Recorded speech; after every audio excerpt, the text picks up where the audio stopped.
सत श्री अकाल। मैं आपका डेयरी फार्मर दोस्त हरप्रीत सिंह हाज़िर हूँ एक नई वीडियो और सही जानकारी के साथ। दोस्तों, आज की इस वीडियो में हम बात करने वाले हैं पशुपालकों का सरदर्द और महामारी का रूप ले रही एक वायरल बीमारी जिसका नाम है लंपी स्किन डिजीज़, जिसको हम शॉर्ट में LSD भी बोल देते हैं। दोस्तों, बहुत सारे पशुपालक भाइयों के हम तक यह मैसेज पहुंचे थे कि आप इस बीमारी के बारे में अपने फार्म की कोई अपडेट क्यों नहीं दे रहे हैं। तो दोस्तों, मेरा प्रयास यही रहता है कि जब तक मैं अपने पशुओं को पूरे तरीके से रिकवर ना कर लूं, अपने पशुओं को लंपी स्किन डिजीज़ का जो ट्रीटमेंट है वो ना कर लूं, तब तक मैं आपकी कोई हेल्प नहीं कर सकता। दोस्तों, जब तक हमारे खुद के पशु अच्छे तरीके से ठीक नहीं हो जाते, रिकवर नहीं हो जाते, तब तक मैं आपको कोई भी इसके बारे में जानकारी कॉन्फिडेंस से नहीं दे सकता। दोस्तों, बहुत सारे पशुपालक भाई बहुत ही गलत जानकारी फैला रहे हैं। इसके लिए मैंने अभी तक वीडियो बनाने से थोड़ा परहेज रखा था। जब हमारे पशु अभी सभी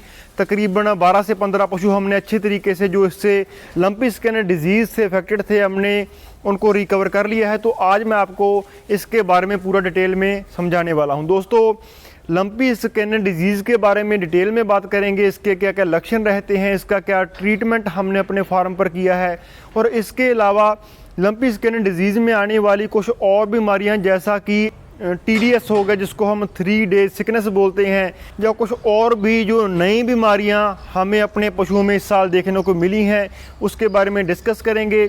लंपी स्किन डिजीज़ का हमारे फार्म पर क्या असर हुआ है, तकरीबन 3 पशुओं की मौत हो गई है, उनकी मौत के क्या क्या कारण रहे हैं, और इससे फाइनेंशियली और फिजिकली हमारे फार्म पर क्या असर पड़ा है, बात करेंगे। दोस्तों, अगर इस चैनल पर आप पहली बार हैं, सब्सक्राइब कर लें, और इसी के साथ शुरू करते हैं आज की ये वीडियो। तो दोस्तों, फिज़िकली तो लंपी ने हमारे फार्म्स को अफेक्ट किया ही है। सबसे जो बड़ी बात है दोस्तों, ये जो महीने होते हैं, इन महीनों में हम अपने पशुओं को ड्राई करते हैं। इस वक्त फाइनेंशियली तौर पर जो हमारा फार्मर होता है वो काफ़ी वीक होता है, क्योंकि दोस्तों दूध की प्रोडक्शन तो वैसे ही कम होती है क्योंकि हम अपने पशुओं को ड्राई करते हैं। इसके अलावा फीड का खर्चा, जो हम ट्रांजैक्शन फीड वगैरह अपने पशुओं को देते हैं, इनका खर्चा फार्म के ऊपर जाता है। दोस्तों, इन महीनों में फार्मर वैसे ही वीक होता है, तो इस बार जो बीमारी आई है इसने फार्मर्स का बहुत बड़ा नुकसान किया है। दोस्तों, हमारे जो ड्राई पशु होते हैं, इनको अगर हम अच्छे तरीके से फीडिंग वगैरह नहीं देते तो अगले ब्यांत के लिए ये हमें अच्छे तरीके से दूध नहीं दे पाते। दोस्तों, इस बीमारी ने हमारे फार्म्स को 2 तरीके से अफेक्ट किया है। पहला तो हमारे पशुओं का नुकसान हुआ है, दूसरा फाइनेंशियली भी हमारे जो फार्मर्स हैं बहुत ज़्यादा वीक हो गए हैं इस बीमारी से। दोस्तों, ये जो लंपी स्किन की डिजीज़ है हमारे फार्म पर पूरे एक दिन की तकरीबन 2500 से लेकर के 3000 रुपये की पर डे का ट्रीटमेंट हमारे फार्म पर चल रहा है। और दोस्तों, अगर हम बात करें तकरीबन 1 महीने से हम ये ट्रीटमेंट दे रहे हैं, तो आप हिसाब लगा सकते हैं 2500-3000 रुपये का मेडिसिन हम एक दिन में अपने पशुओं को दे रहे हैं। तो इससे हमारी फार्म की जो फाइनेंशियल कंडीशन है वो कितनी ज़्यादा इफेक्ट होती है। दोस्तों, सभी फार्मर्स का यही हाल है। ये जो बीमारी है इसने हमारे पशुओं का भी नुकसान किया है। दोस्तों, जो पशु अभी ड्राई हैं और उनको जो लंपी स्किन डिजीज़ की ये दिक्कत आई है, दोस्तों इसकी वजह से बहुत कम चांसेस हैं कि हमारे पशु हमें अगले आने वाले ब्यांत में बढ़िया दूध दे पाएंगे। तो दोस्तों, सबसे पहले मैं आपको अपनी एक बछड़ी दिखा देता हूं जिसको लंपी स्किन ने काफ़ी ज़्यादा इफ़ेक्ट किया है। दोस्तों, आप देख सकते हैं इस बछड़ी को अफेक्ट हुए तकरीबन 10 से 15 दिन हो चुके हैं। भाइयों, आप देख सकते हैं लंपी स्किन डिजीज़ में होता क्या है कि हमारे पशु के गोल गोल आकार में स्पॉट्स बन जाते हैं, और ये जो स्पॉट्स होते हैं दोस्तों आगे चल के जख्म का रूप धारण कर लेते हैं। दोस्तों, आप देख सकते हैं काफ़ी ज़्यादा असर इस बछड़ी पर है। दोस्तों, ये बछड़ी प्रेग्नेंट है। भाइयों, ऐसे पशु जो होते हैं ये आगे चल के रिकवर करने में काफ़ी ज़्यादा इनको समस्या आती है। दोस्तों, इस बछड़ी का अभी ट्रीटमेंट चल रहा है और अभी इसने अपनी जो नॉर्मल डाइट है वो लेना शुरू कर दिया है। दोस्तों, आप देख सकते हैं कि इसके जो जख्म हैं वो कितने बड़े हो चुके हैं। भाइयों, ये जो बीमारी है ये पशु के हिसाब से पशु को इफ़ेक्ट करती है। मेरे कहीं कर दे। इस बछड़ी पर हमारे फार्म में सबसे ज़्यादा असर हुआ है लंपी स्किन डिजीज़ का, पर इसको लंपी के अलावा कोई भी और डिजीज़ नहीं हुई और ये अभी रिकवर करना शुरू कर चुके। दोस्तों, इसने अभी नॉर्मल डाइट लेना शुरू कर दिया है। दोस्तों, ये जो लंपी स्किन डिजीज़ की प्रॉब्लम है ये हमारे फार्म पर तकरीबन 1 महीना पहले ही थी दोस्तों। जिस गाय को सबसे पहले इस डिजीज़ ने अफेक्ट किया था, मैं आपको वो गाय भी दिखाऊंगा, पूरे अच्छी तरीके से हील कर चुकी है, उसके जो जख्म हैं पूरी तरीके से ठीक हो चुके हैं दोस्तों। तो दोस्तों हमारी इस गाय को लंपी डिसीज़ ने सबसे पहले अफेक्ट किया था। इस गाय को लंपी डिजीज़ आए हुए तकरीबन 1 महीने से ऊपर हो चुका है। आप देख सकते हैं इसके जो जख्म हैं वो पूरे तरीके से हील हो चुके हैं और बहुत ही बढ़िया रिकवरी इस गाय ने की है दोस्तों। इस गाय का ट्रीटमेंट हमने तकरीबन 12 से 15 दिनों तक किया था। अभी ये गाय हमारी पूरी अच्छी तरीके से स्वस्थ है, बढ़िया तरीके से अपनी डाइट लेती है और बढ़िया जुगाड़ी करती है और अभी इसने वेट गेन करना भी शुरू कर दिया है दोस्तों। आप इसके जख्म देख सकते हैं, पूरे अच्छी तरीके से इसके जख्म हैं वो हील हो चुके हैं। भाइयों हमने अपनी इस गाय को कोई भी हार्ड मेडिसिन नहीं दी है दोस्तों, कोई भी हार्ड एंटीबायोटिक का इस्तेमाल हमने इस पर नहीं किया है भाइयों। डेली बेसिस पर हम इसे 1.5 से 2 लीटर NS देते रहे हैं। बुखार, सूजन और पेन किलर हम इसे रेगुलर बेसिस पर देते रहे हैं। कैल्शियम के तौर पर माइफेक्स हम इसे डेली बेसिस पर देते रहे हैं 3-4 दिनों तक दोस्तों।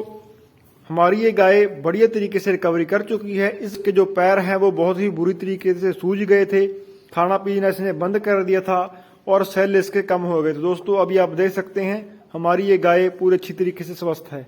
जब हमें पता चला कि हमारी ये जो गाय है ये लंपी से इफेक्टेड है तो दोस्तों उसी वक्त हमने उस गाय को आइसोलेट कर दिया था। उस गाय को हमने एक दूसरे शेड में शिफ्ट कर दिया था दोस्तों। तो भी हमारे दूसरे पशुओं पर इस लंपी का जो असर है वो दिखाई दिया है भाइयों। ये जो लंपी स्किन डिजीज़ है ये पशु से पशु में नहीं फैलती है, बल्कि जब कोई लंपी से अफेक्टेड पशु को कोई मच्छर या मक्खी वगैरह काटती है तो वो मक्खी जब एक तंदुरुस्त पशु को काटती है तो दोस्तों इस प्रकार से ब्लड में यह लंपी स्किन फैलती है भाइयों। हमारे एरिया में लंपी का जो इफेक्ट है वो बहुत ज़्यादा है, इसलिए अगर हम कुछ पशुओं को साइड में भी रखते हैं तो भी हमारे पशुओं में ये बाहर से जो मक्खी मच्छर आता है उसमें यह फैल जाती है भाइयों। जब हमारे पशु को लंपी स्किन होती है तो उसमें हमारे पशु को बुखार होता है और जो आप तस्वीरें इस वीडियो में देख पा रहे हैं ये हमारी दोनों बछड़ियाँ पहले लैक्टेशन की थी दोस्तों।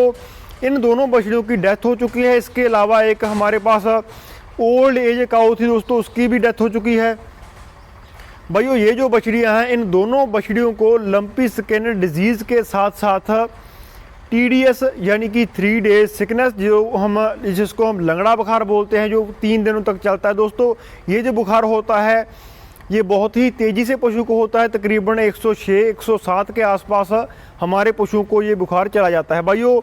जब हमारे पशु को एक डिजीज़ हो जाती है तो उसकी इम्यूनिटी कमज़ोर पड़ जाती है और इससे हमारे पशु को और बीमारियां लगना शुरू हो जाती हैं भाइयों। ये जो दोनों बछड़ियां हैं इनको लंपी स्किन डिजीज़ के साथ साथ TDS, इथेरिया और इसके अलावा एक और बीमारी होती है जिसको हम एम्फीसीमा बोलते हैं दोस्तों। ये जो एम्फीसीमा होती है ये पहली बार हमारे इन 2 बछड़ियों को हुई थी दोस्तों।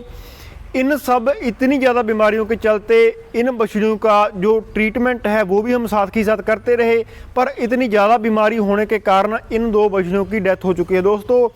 अगर किसी भी और पशुपालक भाइयों के फार्म पर ऐसे पशु की डेथ होती है तो दोस्तों इसमें आपका कसूर नहीं है भाइयों। हमारा फ़र्ज होता है अपने पशु का ट्रीटमेंट करवाना। अगर हमारा पशु ऐसे हो जाता है, पशु की डेथ हो जाती है तो हिम्मत हारने की ज़रूरत नहीं है दोस्तों। हमारा फ़र्ज है इलाज करवाना। पशु ठीक होना या ना होना दोस्तों उसकी इम्यूनिटी के ऊपर होता है। ये जो 2 काउज आप देख रहे हैं ये भी लंपी से इन्फेक्टेड हैं, इन्होंने भी अच्छे तरीके से रिकवर कर लिया है दोस्तों। आप देख सकते हैं कि कितनी बुरी तरह से इसके ऊपर लंपी का असर हुआ है दोस्तों। इसके अलावा वो गाय आप देख रहे हैं इसके ऊपर भी लंपी का काफ़ी ज़्यादा असर रहा है दोस्तों। पहले बोला जाता था कि ये जो लंपी का साइकिल है ये तकरीबन 10 से 12 दिनों का है दोस्तों। हमारे फार्म पर जो पशु रिकवर किए हैं उन्होंने तकरीबन 20 से लेकर के 25 दिन लिए हैं दोस्तों। ये जो गायें हैं इनके अभी सिर्फ जख्म रह गए हैं। डाइट इन्होंने नॉर्मल लेना शुरू कर दिया है। ये ड्राई काउस हैं दोस्तों। जो मिल्किंग काउस होती हैं उनको रिकवर करने में थोड़ा और ज़्यादा दिक्कत आती है, क्योंकि दूध देने की वजह से वो वैसे ही बहुत ज़्यादा वीक हो चुकी होती हैं।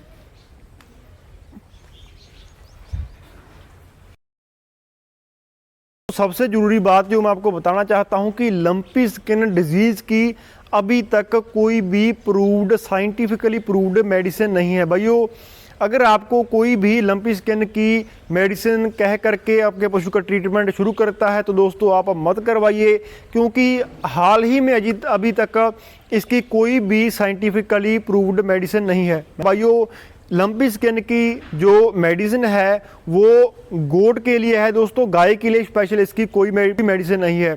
इसके अलावा पशुपालक भाइयों बहुत सारे यूट्यूबर्स या किसान भाई वीडियोस डाल रहे हैं, वो अपने फार्मर्स को मिसगाइड कर रहे हैं। दोस्तों, अगर आपका पशु लंपी से अफेक्टेड होता है तो यूट्यूब वगैरह पर देखकर अपने पशु का इलाज शुरू मत कीजिए। आप अपने एरिया के जो गवर्नमेंट डॉक्टर होते हैं या जो प्रोफेशनल प्राइवेट डॉक्टर्स होते हैं उनसे संपर्क बनाइए। भाइयों, अगर आप यूट्यूब वगैरह से देख करके अपने पशु का ट्रीटमेंट शुरू करते हैं तो आप अपने पशुओं को और भी नुकसान पहुंचा सकते हैं। सबसे पहले आपने अपने सारे पशुओं की फीड बढ़ा देनी है दोस्तों। फीड के साथ साथ मिनरल मिक्सचर और बाईपास फैट वगैरह की डोज आपने बढ़ा देनी है दोस्तों। अगर आप मिनरल मिक्सचर 100 ग्राम यूज़ करते हैं तो आपने 150 ग्राम कर देना है। 50 ग्राम यूज़ करते हैं अपने 100 ग्राम कर देना दोस्तों। इसके अलावा हमने जब हमारे फार्म पर 1-2 पशुओं को लंपी के जो सिम्टम्स हैं वो दिखाई देने शुरू किए हैं तो दोस्तों उसी वक्त हमने अपने सभी पशुओं को विटामिन सी के इंजेक्शन दिए हैं दोस्तों। विटामिन सी से हमारे पशुओं की जो इम्यूनिटी है वो काफ़ी बढ़ जाती है दोस्तों। इसके अलावा लंपी के इलाज में दोस्तों हम माईफेक्स का भी यूज़ करते हैं, जो हमारे पशु को कैल्शियम देता है, जिससे हमारा पशु बैठता नहीं है, उसमें वीकनेस कम दिखाई देती है।